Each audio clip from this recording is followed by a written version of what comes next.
सुनवाई कब है और क्या कुछ कोर्ट में आपने किन बिंदुओं पर चर्चा किया? आज जो बिंदु थे लोकस वगैरह सब चीज़ें डिस्कस हुई और अब अगली ऑर्डर के लिए 30 को रख दी है, इसी महीने की 30 तारीख को। 30 तारीख को ऑर्डर हो जाएगा हम सब की जो हमने पिटिशनें फाइल की हैं। सर, जिस तरह से अध्यक्ष पद के लिए आज शपथ पत्र भी दिया गया है, तो आगे क्या रहेगा? वो वक्फ बोर्ड वालों ने दिया। हमारा कंटेंशन ये था कि भाई वक्फ बोर्ड ने कोई भी कमेटी कॉन्स्टिट्यूट नहीं की है, मस्जिद कमेटी संजौली में। तो वो आज ये एक डॉक्यूमेंट लेके आए कि भाई 2006 में लतीफ़ को जो है वो हमने प्रेसिडेंट नॉमिनेट किया था और 2006 का कोई डॉक्यूमेंट वो दिखा रहे थे। जब उन्होंने 2006 का जो डॉक्यूमेंट दिखाया तो हमने उसमें कह के दिया कि ये तो 2006 का है, मामला तो 2010 का है और एक्ट ये कहता है कि जो बोर्ड के मेंबर्स की जो टाइम लिमिट है वो 5 साल है और जो मस्जिद जो कमेटी के मेंबर होते हैं, मस्जिद कमेटी वगैरह के मेंबर, वो 1 साल का है। तो 2006 के बाद क्या कोई चेंज हुआ या कोई चेंज नहीं हुआ, क्या बोर्ड के मेंबर्स में चेंज हुआ या कमेटी के मेंबर्स में चेंज हुआ, और हमने उस पे भी आपत्ति जताई क्योंकि वो जो डॉक्यूमेंट है वो लतीफ़ का ही साइंड डॉक्यूमेंट है। वो उसके ऊपर कोई कमेटी के कोई साइन नहीं है, ना ही कोई वक्फ बोर्ड के साइन है। तो हमने उसके ऊपर कहा कि भाई ये ऐसे लग रहा है जैसे कोई सेल्फ प्रिपेयर्ड डॉक्यूमेंट है। ये हमारा ऑब्जेक्शन रहा जी।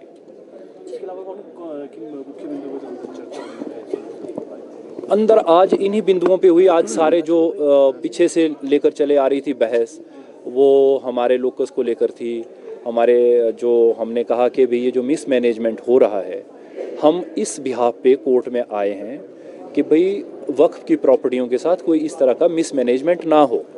वैसे हम ये भी कह रहे हैं कि हमारा डायरेक्टली हमारा कोई लोकस तो नहीं है इस तरह का, पर हम आए हैं मिसमैनेजमेंट के खिलाफ कि जो वक्फ की प्रॉपर्टियों पे कोई भी कल को ये कह दे कि मेरी कोई बेच ही दे वक्फ की प्रॉपर्टी को, जो बेच नहीं सकता है, एक्ट के अनुसार ना बेच सकता है ना अपने नाम करवा सकता है। तो हम ये कह रहे हैं कि वो तोड़ भी तो नहीं सकता है। फिर तो वो ऐसे नहीं कह सकता, वो तोड़ वही आदमी सकता है जिस आदमी को वक्फ बोर्ड या मस्जिद कमेटी वहाँ की पर्टिकुलर वो किसी भी जगह की हो, वो उसको ऑथराइज़ करे, कोई रेजोल्यूशन पास करे और उस रेजोल्यूशन के हिसाब से वो आगे काम करे। हमारा आज मुख्यतः इस बात पे ज़्यादा चर्चा हुई कि भी क्या फिर इस हिसाब से तो फिर और लोग आ जाएंगे। हम भी यही कह रहे हैं कि जो आप इस हिसाब से बहुत सारे लोग आते रहेंगे कोर्टों में और कोर्ट फ्लडेड हो जाएंगे इन चीज़ों से। हमने ये कहा कि जब तक कोई लॉफुल कमेटियाँ, lawful board, lawful order pass नहीं करेगा तब तक तो ऐसे ही लोग आते रहेंगे। तो इससे बेहतर ये है कि इनको भी रेगुलेट किया जाए। पर एटलीस्ट इस केस में जिस आदमी को, जो आदमी ये कह रहा है कि मैं मस्जिद को तोड़ देता हूँ, वो कोई ऑथराइज्ड पर्सन नहीं था वक्फ बोर्ड के द्वारा। Thank you.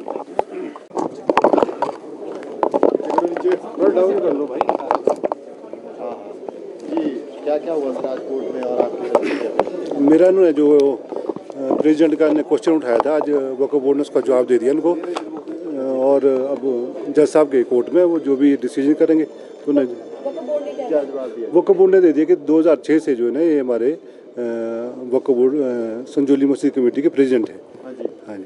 लेकिन मुस्लिम पक्ष की ओर से कहा जा रहा है कि 5 साल तक ही ऑथराइज्ड है। अब ये तो मुस्लिम पक्ष देखे क्या बोर्ड है, पर वो मेरे को 7/9/2024 को किस कैपेसिटी में फिर उन्होंने नोटिस दिया, जो मेरे को एमसी कोर्ट ने नोटिस दिया ना, तो उसी कैपेसिटी में दिया जब प्रेसिडेंट था। तो अदरवाइज क्यों मेरे को नोटिस दिया था? जो मेरे को नोटिस दिया था मैं अपील हुआ 7 को, अदरवाइज मैं अपील होता भी ना। जब मेरे को एमसी कोर्ट ने, वक्फ बोर्ड ने मुझे नोटिस इशू किए कि आप 7/9 को जो है 2024 में कोर्ट में अपील हो, तो हमको उसी नोटिस के आधार पर कोर्ट में अपील, जब उनको प्रेसिडेंट माना तो उसी आधार पर हम जो कोर्ट में अपील हुए 7/9/2024 को। एफिडेविट एक वक्त बोर्ड ने आज देना था, उस एफिडेविट में कुछ उस एफिडेविट में यही लिखा कि भाई ये हमारे 2006 से हमारे प्रेसिडेंट है और आज तक स्टिल तक प्रेसिडेंट, क्योंकि 7 को भी ना नोटिस दिया मुझे, तभी इशू किया नोटिस वक्फ बोर्ड और एमसी कोर्ट ने कि जब मेरे को प्रेसिडेंट माना उन्होंने, अदरवाइज मेरे को क्यों नोटिस इशू करना था। आज जिस तरह से समय अब अगली तारीख दी गई है, तो अब उसमें क्या लगता है, क्या कुछ रहेगा, फाइनल डिसीजन आ पाएगा, या जिस तरह से फ्लोर डेमोलिश की बात की जा रही है उसे तोड़ने को लेकर लगातार बात कर रहे हैं? एक फ्लोर हमने निकाल दिया क्योंकि हम कोर्ट का सम्मान करते हैं और हमने एक फ्लोर निकाल दिया और बाकी धीरे धीरे, क्योंकि मौसम और लेबर की बहुत प्रॉब्लम है यहाँ पे। आजकल लेबर मैक्सिमम घर चलेगी छठ पूजा के टाइम में, अब लेबर की बड़ी भारी शॉर्टेज है और हमारा काम धीरे धीरे चला हुआ है।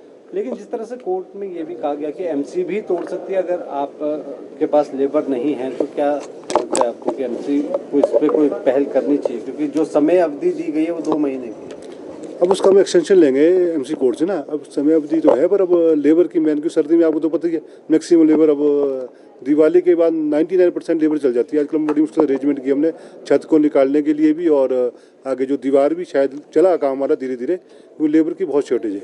इसलिए मेंबर्स को लेकर भी सवाल उठा, 5 साल की अवधि होती है, तो क्या लगता है आपको पूरे मिसमैनेजमेंट है? क्योंकि जिस तरह से 2006 से लेकर अभी तक भी जो अध्यक्ष पद रहा है, उसको लेकर भी अंदर ये भी कहा गया कि इसमें कोई लेटर्स नहीं लगे हैं, कोई इसमें नोटिफिकेशंस नहीं है। और मिसमैनेजमेंट तो सारी वक्फ बोर्ड की है ना इसमें। अब वो जो मस्जिद बनी है वो भी वक्फ बोर्ड की मिसमैनेजमेंट से बनी है। अब किसने बनाई है, तो या तो उनको पकड़ो जिसने बनाई है। अब हम तो ये बोलते हैं कि जिसने बनाई है, जिसने दोनों तरफ कंस्ट्रक्शन की है, जिसने पैसे दिए हैं, उनको पकड़ो। फिर अब हमने तो अपनी तरफ से पहल की है कि भाई हिमाचल में शांतिप्रिय प्रदेश है और यहाँ भाईचारा कायम रहे। हम तो उनको बोलते हैं कि उन्हीं को पकड़ो जिन्होंने मस्जिद बनाई है, जिन्होंने पैसे फंडिंग की इसके लिए। हम तो फिर अब ये बोलते हैं कि जिसने भी इसको फंडिंग की है, जो हमारे मंत्री जी ने भी वो दिखाए कि 2 लाख रुपये जो भी फंडिंग वगैरह, तो उनको पकड़ो। फिर अब जिसने भी ये मनवाई है और जिनकी वजह से ये आज ये प्रदेश का माहौल ख़राब हुआ है, तो उन लोगों को पकड़ो जिन्होंने गलत कंस्ट्रक्शन की है। कि अब जिन्होंने यहाँ पे का माहौल ख़राब, उन लोगों को पकड़ो जिन्हें किया। हमने तो अपनी तरफ से बहुत, मैंने क्या, वक्फ बोर्ड ने भी हमारा साथ दिया है। वक्फ बोर्ड को भी पूरा साथ रहा कि भाई इसको जो है आप, हम आपकी मदद करते, अगर आप हटाना चाहते तो हटा दो। इसमें वक्फ बोर्ड का भी बहुत सहयोग है हमारे साथ। Thank you. Himachal Pradesh Muslim Himachal Pradesh Muslim association की तरफ से यहाँ पे अपील की गई थी संजौली मस्जिद के ऑर्डर के अगेंस्ट। तो वो अपील पेंडिंग है, जो कि 30/11/2024 को ऑर्डर के लिए है। और इसमें वक्फ बोर्ड ने मोहम्मद लतीफ़ को प्रेसिडेंट की एनओसी दी थी कंस्ट्रक्शन के लिए। तो उन्होंने जो भी कंस्ट्रक्शन करी थी उसका रिप्लाई उन्होंने एमसी शिमला में दे दिया था। एमसी शिमला ने इंटरिम ऑर्डर किए थे, तो अब वो ऑर्डर जो किए थे उसके बारे में डिस्ट्रिक्ट एंड सेशन जज कोर्ट ने वक्फ बोर्ड से पूछा कि भाई जो मोहम्मद लतीफ़ है, जिसको आपने प्रेसिडेंट बनाया है, क्या ये एज़ पर वक्फ एक्ट है या नहीं है।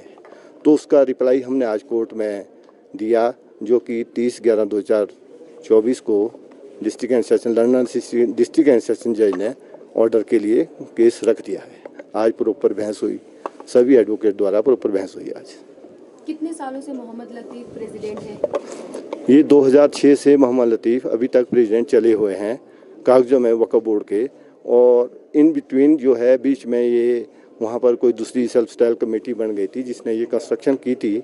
तो अब हमारे पास तो मोहम्मद लतीफ़ का ही रिकॉर्ड है प्रेसिडेंट का, तो उसके मुताबिक हमारे बोर्ड के मुताबिक मोहम्मद लतीफ़ ही प्रेसिडेंट है वहाँ पर।